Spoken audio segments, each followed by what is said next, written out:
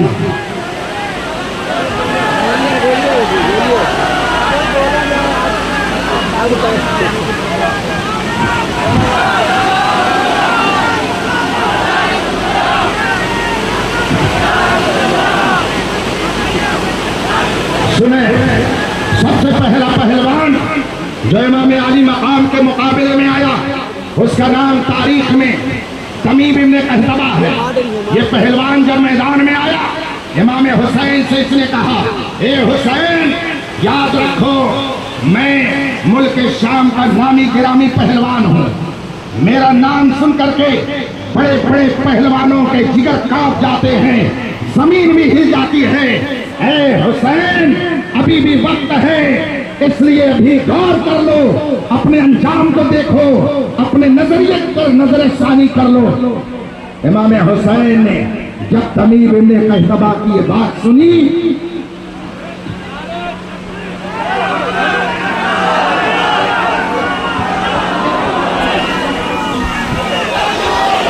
اپنی آنکھوں میں نور بھرتے رہے، یہ اعلیٰ حضرت کے شہزادے، اعلیٰ حضرت کے بڑے شہزادے حجت الاسلام علامہ حامد رضا خان صاحب رحمت اللہ تعالی علیہ، ان کے شہزادے حضور مفسر اعظم ہند علامہ ابراہیم رضا خان صاحب اور جیلانی میاں، ان کے شہزادے ریحان ملت علامہ ریحان رضا خان صاحب، اور ان کے شہزادے حضرت کے والد ماجد حضرت علامہ انجم، اور ان کے شہزادے حضرت علامہ مفتی ارسلان رضا خان صاحب۔ ہم یہ دیکھتے ہیں نہ جانے کتنے پوتے بگڑ گئے، نہ جانے کتنے پوتے بگڑ گئے، مگر اعلیٰ حضرت کے پوتوں کا حال یہ ہے کہ نہ جانے کتنے ان کو دیکھ کر کے سدھر گئے۔ اور ابھی تو میں بات ہی نہیں پہنچا پایا ہوں اپنے مرکز محبت تاج الشریعہ کا، جن کے ذکر میں اگر میں آ جاؤں تو رات ختم ہو جائے گی، مگر ان کی بات نہیں ختم ہو سکتی ہے۔ ہزاروں ایسے ہیں کہ جنہوں نے تاج الشریعہ کو دیکھ کر کے اسلام قبول کیا، ہزاروں ایسے ہیں جنہوں نے بدعقیدگی سے توبہ کی، ہزاروں ایسے ہیں کہ جنہوں نے اپنے آپ کو صراط مستقیم پر لا کر کے کھڑا کر دیا۔ امام اہل سنت اعلیٰ حضرت عظیم البرکت مجدد دین و ملت سیدنا امام احمد رضا فاضل بریلوی رضی اللہ تعالی عنہ نے ہمارے دلوں میں جو محبت نبی کا جامو ڈیلا، آج اسی کا نتیجہ ہے شرق و غرب میں، شمال و جنوب میں، یورپ و افریقہ میں، بر اعظم ایشیا میں، یورپ میں چلے جائیے، امریکہ میں چلے جائیے، دنیا کے جس خطے میں چلے جائیے، جہاں سنی صحیح العقیدہ ہیں وہاں یہ آواز ضرور سنی جاتی ہے، ڈال دی قلب میں عظمت مصطفیٰ سیدی اعلیٰ حضرت۔ میں اس موضوع پہ اگر جاؤں گا تو وقت لگ جائے گا، بس ایک بات میں جس کو عرض کر رہا تھا، حضرت سیدنا امام علی مقام میدان کربلا میں تشریف لے گئے، اور سب سے پہلے مقابل میں جو آیا اس کا نام کیا میں نے بتایا؟ بھول گئے؟ اتنی جلدی بھول جاتے ہیں برلام پور والے؟ تب تو ہم کو شبہ ہو رہا کہ شاید آپ لوگ مفتی اسلم صاحب کو بھول تو نہیں گئے۔ ہاں تو بھولا مت کیجئے، جو بزرگوں کو بھول جاتا ہے تو دنیا اسے بھلا دیتی ہے، اور جو بزرگوں کو یاد رکھتا ہے تو دنیا اسے یاد رکھتی ہے، اس لیے بھولیے گا نہیں۔ جس پہلوان نے سب سے پہلے مقابلہ آرائی کی جرأت کی اس کا نام تاریخ میں تمیم ابن قحطبہ پہلوان تھا، ملک شام کا رہنے والا تھا۔ اس نے امام علی مقام کے سامنے آ کر کہا، حسین ابھی وقت ہے، اپنے نظریے پر نظر ثانی کر لو، اپنی سوچ کو بدل دو، جان ضائع مت کرو۔ حسین تمہارے سامنے تمیم ابن قحطبہ ہے جو ملک شام کا بڑا نامی گرامی پہلوان ہے، اس کا نام سن کر کے بڑے بڑے پہلوانوں کے جگر کانپ جاتے ہیں، پتھر کا سینہ چاک ہو جاتا ہے، زمین اس کا نام سن کر کے ہل جاتی ہے، حسین ابھی وقت ہے، اپنے نظریے کو بدل دو۔ بتائیے، اس نے امام حسین کے سامنے، آپ کی زبان میں کہہ رہا ہوں، اپنی نہیں، ڈائیلاگ مارا کہ نہیں مارا؟ مارا کہ نہیں مارا؟ امام حسین کے سامنے شیخی بگاڑی کہ نہیں بگاڑی؟ اب اگر امام حسین خاموشی سے سن لیتے تب تو ہم کہتے کہ امام حسین نے صبر کیا، اس لیے کہ آپ کہہ چکے ہو کہ جسے کچھ کہا جائے اور وہ جواب نہ دے تو وہ گویا صبر کر رہا ہے، مگر تاریخ یہ بتاتی ہے، اٹھا کے کربلا کی تاریخ پڑھیے، امام حسین سے جب تمیم ابن قحطبہ نے یہ کہا، امام حسین نے فرمایا، اے ابن قحطبہ سن، اگر تو ملک شام کا نامی گرامی پہلوان ہے تو یہ وہ حسین ہے جس کے باپ نے خیبر کا قلعہ ایک ہاتھ سے اس کے دروازے کو اکھاڑ کر کے پھینک دیا تھا۔ سن اے ابن قحطبہ، اگر تو ملک شام کا نامی گرامی پہلوان ہے تو یہ حسین ہے جس کی رگوں میں حیدر کرار کا خون گردش کر رہا ہے، ادھر کوئی بزدل نہیں ہے۔ اے ابن قحطبہ سن، اگر تو ملک شام کا پہلوان ہے تو یہ حسین وہ ہے جس نے خاتون جنت کا دودھ پیا ہے، یہ کوئی بزدل نہیں ہے، اگر میدان میں آنا چاہتا تو چلا۔ یہ جواب دیا امام حسین نے، بتائیے کیسے صبر کیا۔ اور پھر جب اس نے تلوار چلائی، امام حسین نے اس کے وار سے اپنے آپ کو بچا لیا، مگر جب امام حسین نے اس پر وار کیا تو یہ وار سے پار ہو گیا اور ابن قحطبہ دو ٹکڑے ہو کر کے زمین پر گر گیا اور جہنم رسید ہو گیا، کیفر کردار کو پہنچ گیا۔ امام حسین نے اتنے نامی گرامی پہلوان کو میدان کربلا میں مار گرایا، اور پھر بھی آپ کہتے ہیں کہ امام حسین نے صبر کیا۔ کیسے صبر کیا؟ جس روز آپ یہ سمجھ لیں گے، جس دن آپ اس نقطے کو سمجھ لیں گے، اس فلسفے کو سمجھ لیں گے، تو آپ بھی کہیں گے سر پر ہوائے ظلم چلے، سو جتن کے ساتھ اپنی کلاہ کج ہے اسی پاک پن کے ساتھ۔ اور کرتے رہیے گا کہ امام حسین نے صبر کیسے کیا، جبکہ نامی گرامی پہلوانوں کو قتل کر کے انہیں جہنم رسید فرما دیا، ان کی بات کا جواب بات سے دیا، ان کی تلوار کا جواب تلوار سے دیا، ان کے وار کا جواب وار سے دیا، پھر بھی آپ کہتے ہیں کہ امام حسین نے صبر کیا۔ کیسے صبر کیا؟